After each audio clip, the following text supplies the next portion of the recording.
Anno del turismo lento, tutti i temi della sostenibilità ambientale, i temi dello slow, diciamo così, no? In tutti i settori diventano i protagonisti di una cavalcata che faremo in quasi 20 territori e paesi europei. Noi abbiamo conosciuto in questo primo approccio in Friuli, Venezia Giulia, un'azienda, la CDA di Cattelan SRL. Ho detto giusto, sì, perché ogni tanto non dico qualche fesseria, voglio dire, no, così. E anzitutto allora abbiamo qua la responsabile marketing e della comunicazione, tra altre cose ieri abbiamo intervistato anche mister Fabrizio Cattelan, il grande capo, va bene? Un po' di storia dell'azienda. Allora, la nostra azienda si occupa di gestione di distributori automatici e nasce nel 1976. È stata fondata dal papà di Fabrizio, Ambrogio Cattelan, che ha deciso di mettersi in proprio dopo un'esperienza presso la Coca-Cola che aveva sede a Udine.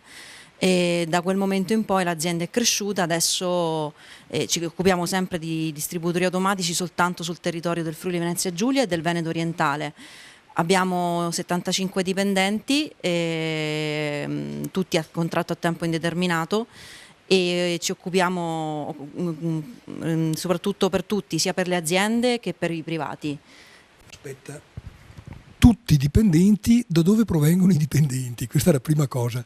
Allora, a parte me, tutti, che si sente, tutti i dipendenti sono tutti collaboratori di CDA, sono tutti della zona limitrofa all'azienda, quindi vengono tutti dalla bassa friulana, salvo un paio che comunque sono friulani e vengono dalla zona di Cividale, sì, dalla zona di Talmassons di Udine, della bassa friulana, quindi vicino Mortegliano. Okay, vai avanti. E da qualche anno a questa parte, circa dal 2010 in poi, l'azienda è cresciuta, abbiamo quasi raddoppiato sia il fatturato che i collaboratori. Per questo c'è anche stato l'ingresso in azienda del figlio di Ambrogio, di Fabrizio Cattelan, come amministratore delegato. Prima lavorava come operatore come tutti gli altri, ha fatto l'operaio, poi quando è diventato amministratore delegato c'è stato il passaggio generazionale, di conseguenza l'azienda ha cominciato a prendere anche a fare delle scelte un attimino diverse da quello che poteva essere la classica strategia di business tradizionale. Quindi abbiamo cominciato ad approcciarci alla sostenibilità, alla responsabilità sociale d'impresa. È stato redatto il primo bilancio sociale nel 2011, adesso sono già 2 anni che facciamo un report, anzi 4 anni perché è biennale, facciamo il report di sostenibilità, e la nostra azienda è completamente gestita in base ai principi della responsabilità sociale d'impresa. Quindi oltre alla strategia commerciale standard di business, affianchiamo la strategia di corporate social responsibility, per cui anch'io, oltre a essere responsabile marketing, sono diventata CSR manager, per cui mi occupo di tutta la parte di responsabilità sociale d'impresa, e tutti gli aspetti, tutti gli ambiti della nostra azienda vengono guidati in base a questi principi qui. Quindi si va dal welfare aziendale, che riguarda tutti i collaboratori dipendenti, al supporto al territorio, che è una buona percentuale del nostro utile, a iniziative di impatto ambientale e di impatto sociale. Siamo sempre così in questa chiacchierata, no? Molto colloquiale, molto distesa, con appunto Eleonora D'Alessandri, che è la responsabile marketing e comunicazione della CDA SRL di Cattelan, sede a Flumignano di Talmasson, Friuli Venezia Giulia. Ci hai raccontato nella prima parte la storia dell'azienda, ma io vado subito ad un altro dei punti fondamentali che ci hanno così un po' stregato a noi giornalisti, ed è il fatto che quasi tutti i prodotti che voi distribuite con le vostre macchine, perché aziende di distribuzione commerciale ce ne sono 200.301, scusa, faccio una battuta per dire, no, così. Cioè, il fatto fondamentale è che loro scelgono da mettere nelle loro macchine prodotti a chilometro zero e sotto zero selezionati nel territorio. Sbaglio? No. Noi ovviamente abbiamo tutti i prodotti tradizionali che si possono trovare all'interno del distributore automatico, che si trovano in tutta Italia, sono tutti uguali. Proprio per questo principio, non volendo fare la guerra del prezzo, perché il prodotto che ho io nel distributore ce l'hanno tutti i gestori dei distributori automatici, abbiamo fatto una scelta che è stata di tipo strategico, commerciale e di tipo etico. Abbiamo l'opportunità, possiamo dire, di avere un paniere di prodotti a chilometro zero, sia nelle macchine del caldo, quindi la classica macchina del caffè, sia nelle macchine del freddo, quindi le macchine degli snack e delle bevande. Possiamo creare un intero distributore sia in un senso che nell'altro con prodotti a chilometro zero. E questo perché, uno, la vicinanza al territorio, e due, per una scelta appunto di qualità e di alternativa a un prodotto standard classico del distributore automatico, che non è per forza un prodotto di tipo salutistico, ma è anche semplicemente poter scegliere di un prodotto 100% italiano, o addirittura prodotto a 5 km dalla nostra azienda, o addirittura, ancora meglio, prodotti che non esistevano per il settore del vending, che grazie alla nostra collaborazione sono stati realizzati, studiati e commercializzati, quindi dando anche un'opportunità di business ad aziende anche piccole, medio-piccole, che prima non lavoravano nel settore del vending. Questo è stato il caso della succo di mela Giulia Pomis, che è a Mortegliano, quindi vicino da noi, piuttosto che i prodotti Tissi, piuttosto che i prodotti della la latteria di Ovaro, piuttosto lo yogurt della latteria di Ovaro, piuttosto che la cola prodotta 100% italiana, che è assolutamente identica alla Coca-Cola, e piuttosto che i tramezzini, i panini, il caffè, il tè in foglie, la cioccolata, è tutto 100% italiano e possibilmente limitrofo fino al Primo Veneto vicino alla nostra azienda. Infatti l'altro giorno mi hai telefonato per chiedergli due chicche, che era la cola e un'acqua minerale che state inserendo. Sì, è un'acqua minerale particolare, nel senso che il prodotto di per sé è acqua, non ha particolarità, la fonte è fonte San Bernardo, per cui è un'acqua buona, tradizionale.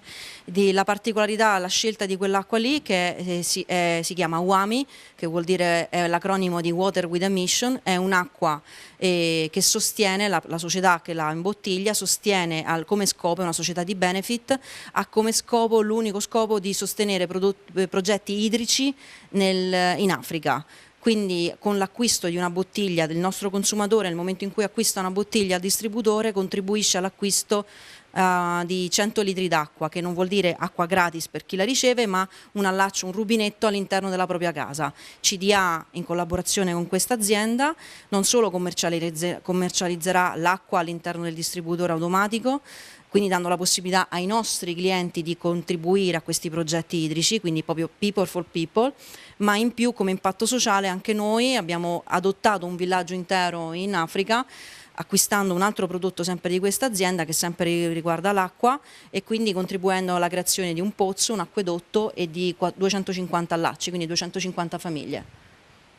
Tra le altre cose, sulle acque minerali, lo dico perché esiste l'associazione degustatori acque minerali che si sta battendo per fare la carta delle acque minerali nei punti di ristorazione. Noi li avevamo invitati, per cui quando faremo questo incontro con voi in azienda, lo stage in azienda, avremo anche queste novità, diciamo così, no? Questo tipo di situazione. Grazie, al prossimo appuntamento.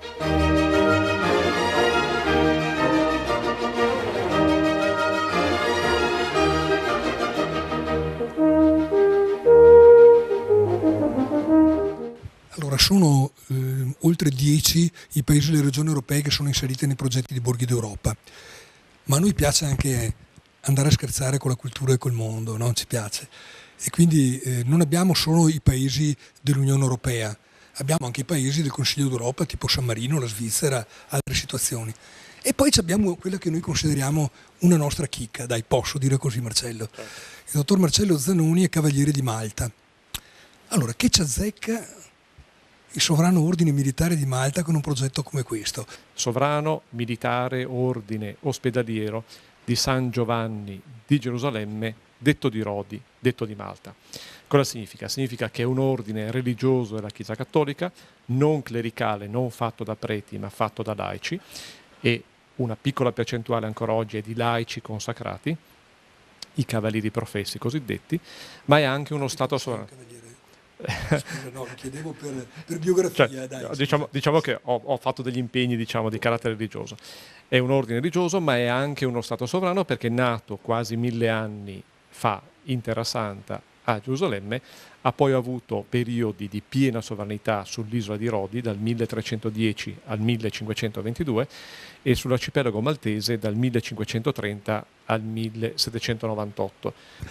Ci parli adesso delle aziende agricole allora, no? Parlo solamente di 3 perché in realtà sono complessivamente 14 in tutta Italia. Sono delle grandi, però, È vero, è vero.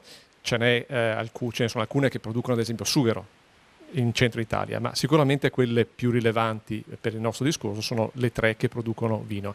La più antica, l'ho citata prima, è il Castello di Magione, sul lago Trasimeno, provincia di Perugia, i vini bianchi e rossi del centro Italia e l'olio. Rocca Bernarda, frutto di una donazione, Colli Orientali, i vini tipici del Collio, compreso il Picolit. Il Picolit è originario di quella zona, Iplis. E da ultimo, l'ultima nata, ovviamente zona del Prosecco, l'azienda Beato Gerardo, che ha sede nella villa Giustiniana Recanati che citavi prima a Spresiano. Un tiro di schioppo. Esattamente, i 3 Prosecchi, ma recentemente anche Recantina, insomma ogni anno che passa si fanno cose nuove.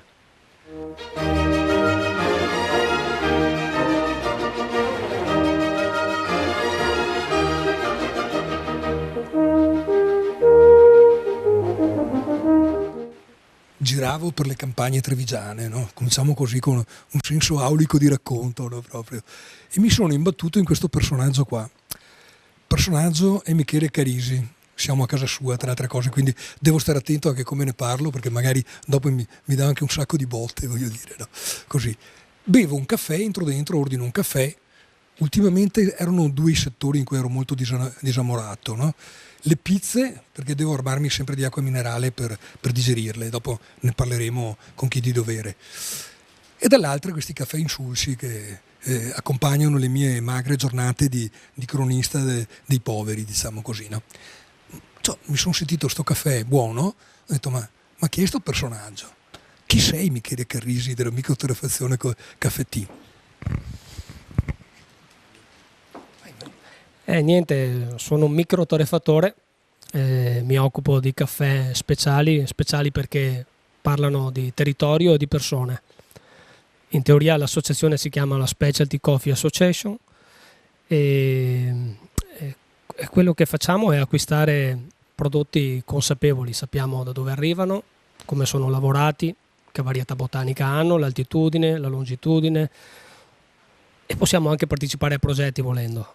Noi torrefattori possiamo discuterne con il produttore anche di progetti, per cui è un mondo affascinante, un mondo che conquista e bisogna per forza condividere, raccontare, parlare e parlare con chi, se no con il consumatore che praticamente non ne sa quasi nulla di caffè. E allora diventa un gioco, diventa una scommessa, diventa una sorta, non è più lavoro, ma è una passione dove vai a comunicare con molta responsabilità quello che fai. Ed è questo, insomma. Di solito sei più frizzante, di solito. Si vede che la telecamera si vede che la telecamera c'ha un effetto depressivo, no? Voglio dire, in questa situazione. Cerco di tirarti un po' su, no? Non suicidarti subito, aspetta un attimo. Sì, d'accordo. Dopo c'è stata la follia di aprire anche una caffetteria a Treviso in contrada Sant'Agostino. Appunto, una follia. E niente, volevo confrontarmi con la città, visto che sono un campagnolo. Sono un campagnolo, effettivamente. E volevo portare, visto che Candelù è un piccolo paesino di provincia, volevo confrontarmi con la città e vedere se il consumatore cittadino o il consumatore del mondo era diverso dalla campagna. e ho constatato che il consumatore è uguale ovunque. No, una domanda precisa. Qua abbiamo uno dei rappresentanti di Pellini, che è uno dei migliori caffè, che però non può, sappiamo che non può parlare, rilasciare dichiarazioni, però è un buon caffè, voglio dire. Qual è il rapporto tra le microtorrefazioni in un'avventura come la tua e le torrefazioni, quelle diciamo, no, non mi piace neanche chiamarle industriali, insomma le torrefazioni, quelle che fanno un volume di affari maggiore. Ho detto giusto? Può essere giusta la distinzione, dai, via. Beh, questo è un tema delicato perché abbiamo a che fare con due mondi opposti. Parliamo di piccoli in senso non piccoli artigiani, parliamo di ragazzi che si sono appassionati a un mondo, a un lavoro, che si confrontano con delle aziende. Le dinamiche sono completamente diverse e da parte dei giovani c'è una forza, c'è un'energia, c'è la voglia di raccontare e c'è anche la voglia di andare a fondo, di conoscere e di condividere. Per cui ecco, riconosco l'energia da una parte, dalla parte più grande, la parte dell'industria,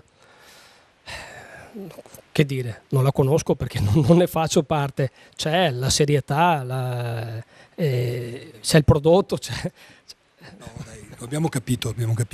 Comunque anche a livello della realtà industriale c'è chi lavora meglio e chi lavora peggio. Cioè, bisogna cominciare anche a parlare chiaro su queste cose, insomma, è fuori discussione.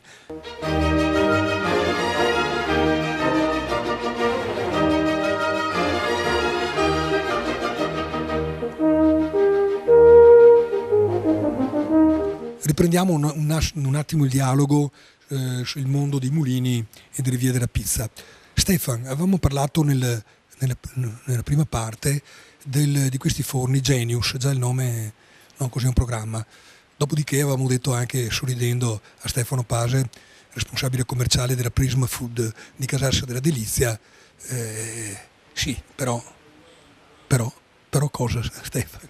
Beh, però le cose più facili sono quelle che sono più difficili da spiegare.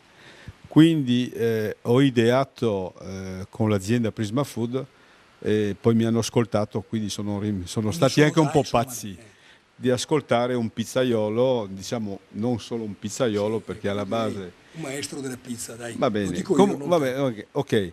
E quindi cosa abbiamo fatto? Abbiamo fatto questo forno e cosa volevo fare? Come tutti i macchinari devono essere a prove di stupido. Su questo forno qui... Stupido, bella, questo mi piace. Esatto. Quindi devono avere delle accensione semplice, delle temperature che sono già programmate e in funzione a quello che dobbiamo cucinare dobbiamo utilizzare questo tipo di tecnologia. Io ho voluto inserire l'aria su questo tipo di forno per omogenizzare la cottura del prodotto. Non andrebbe bene. Esatto. E quindi lì sfidiamo, visto che siamo tornati dalla fiera del SIGEP già da 2 anni, sono un po' stanco. Esatto, è vero, sono un po' stanco e abbiamo sfidato un po' tutti questi pizzaioli che ci venivano a trovare, dicevano ma questa pizza come sarà, come non sarà. Ne abbiamo dato la dimostrazione con Marco Bigolin, già con la farina che ci ha portato, e poi le tecniche che abbiamo fatto per poter far esaltare questo tipo di prodotto, che è il prodotto naturale, un prodotto bio. E quindi abbiamo utilizzato l'aria su questo forno qui, abbiamo fatto un forno dove si mette la pizza, non serve girarla, non si cuoce chiaramente, quindi molto più veloce. Meno i pizzaioli lavorano. Esatto, il pizzaiolo non è sollecitato a stare lì davanti al forno a controllare continuamente la cottura di questa pizza. D'altronde, utilizzando l'aria, chiaramente questo forno riprende l'aria all'interno del forno, quindi abbiamo un consumo energetico che viene diminuito del 35% confronto a un forno tradizionale. L'aria che poi andiamo a emettere sulla pizza, e siccome la pizza ha dell'umidità, è aria umida, quindi questo tipo di aria in pratica non va ad asciugarmi il prodotto, bensì lo fa cuocere molto più veloce ed è un prodotto chiaramente eccezionale. Tanto è vero che abbiamo avuto diciamo, la concorrenza che è venuto ben presto a vedere che cosa stavamo facendo proprio per sentito dire, ecco. Sai che l'imitazione è una delle basi, no, del successo. Voglio dire, no? I cinesi su questo sono dei maestri. Va bene, ma noi avremo modo, perché abbiamo detto che quando tornerai da questo viaggio dove vai a trovare tutte le tue donne in giro per il mondo, no? Parti per un mese, no? Così finito il giro poi... Sono passato musulmano, ma comunque... Non sei ancora musulmano, va bene, già qualcosa, insomma, con rispetto di tutte le religioni, per carità, ci troveremo dal signor Duce e dal signor Pase per fare una bella ripresa e una riflessione su tutte queste cose. Grazie. Per toccare con mano quello che hai raccontato. Va bene.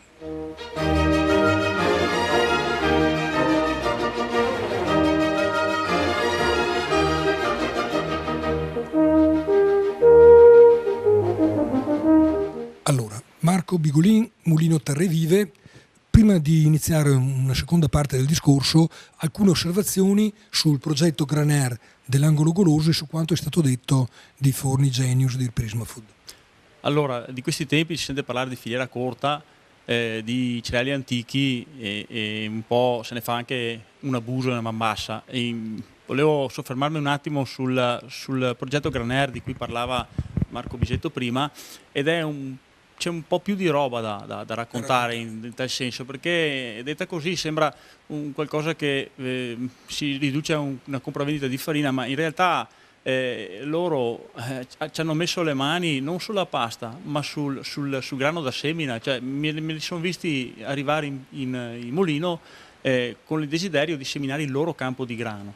E hanno preso proprio fine ottobre un mezzo ettaro di grano, di terra destinata alla mia azienda agricola e quindi in biologico.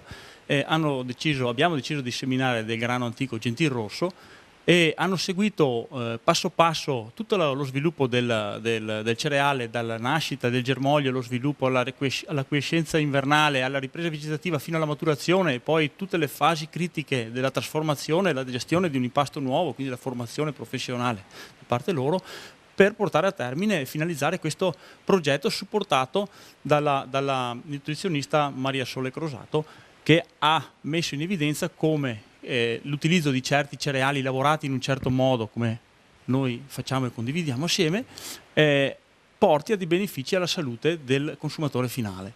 Ecco, questo era per puntualizzare il fatto che non è un semplice io decido cosa seminare e poi lo raccolgo, è proprio il valorizzare in un anno tutto quello che di buono può venire fuori da quell'ettaro di terreno per poterlo comunicare, trasformare e offrire al cliente finale, che quindi diventa proprio un figlio, perché ci vogliono 9 mesi. Perché sembra un'operazione di marchio commerciale, certo. È una cosa straordinaria. Ho delle immagini che uso io nelle fiere dove c'è una mano a forma che tiene il grano a forma di cuore e sono le mani di Marco Bisetto.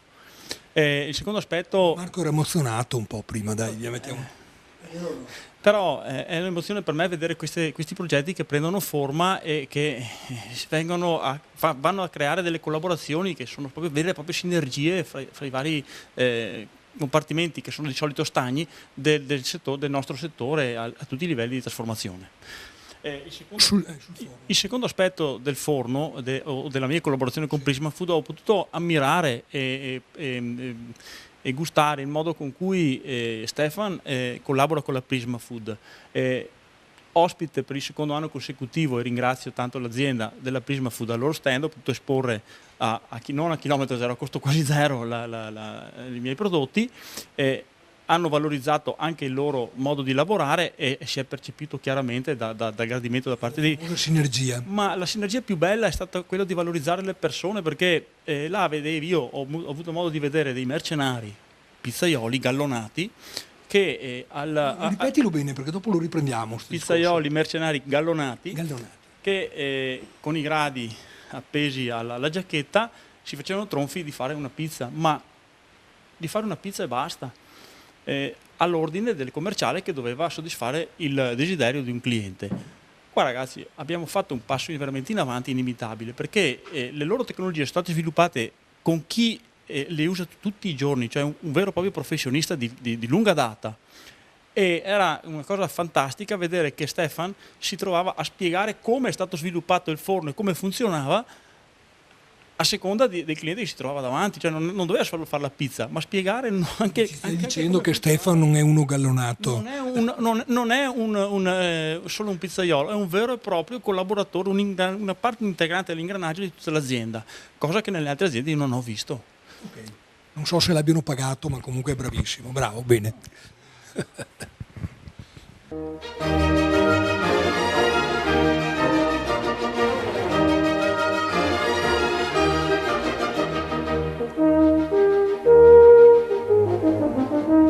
Sul discorso dell'informazione onesta, che è il contraltare del produttore onesto, volevo sentire un parere di Giorgio Vizioli, un giornalista d'oltre 30 anni milanese, cioè no, siciliano trasferito a Milano, scusa, napoletano, scusa, vabbè ho sbagliato. E quindi tu sei un attento osservatore perché da anni e anni segui queste tematiche. Cosa vuol dire oggi fare un'informazione onesta, Giorgio? Da milioni. Sì, prima di tutto bisogna dire che il mondo della comunicazione è un luogo comune, però è vero, è molto cambiato. È molto cambiato in tante cose, in altre è rimasto simile, perché comunque il legame tra il giornalismo, tra quello che si dice e le esigenze delle imprese e le esigenze economiche, soprattutto nel giornalismo specializzato, quindi non parlo del giornalismo politico, della cronaca o del giornalismo economico, macroeconomico, ma parlo diciamo del giornalismo con cui ci stiamo confrontando adesso, è sempre stato molto stretto. Quindi il discorso le stesse aziende investono in attività di ufficio stampa come un segmento delle attività di marketing e pubblicità, cosa che teoricamente non dovrebbe essere, ma di fatto è anche lo stile in cui sono scritti i comunicati stampa, che dovrebbero essere appunto dei comunicati stampa, dovrebbero fornire delle informazioni su cui poi il giornalista lavora. Di solito io ho cominciato lavorando nei giornali, al Mondo lavoravo, ti davano un comunicato stampa, dicevano telefona, tu sulla base di quello che c'era scritto nel comunicato stampa organizzavi un articoletto che finiva chiaramente per essere certe volte un po' pubblicitario, però si basava sui contenuti di quello che questa azienda diceva e occorreva sempre che vi fosse una notizia, un elemento di novità, un elemento di interesse oggettivo nella sua soggettività che riportasse a questo argomento.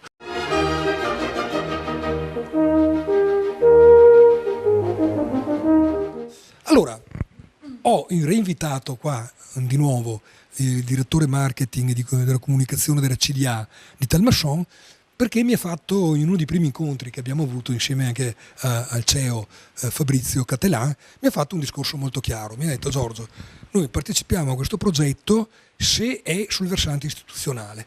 Non ce ne frega niente che venga fuori un articolo che ci esalti, che spari troppo. Cioè, spiegacelo te, va via. Questo è il discorso proprio... Sì, prima di tutto volevo dire, come azienda spesso dipende chi è poi che gestisce la comunicazione e il marketing.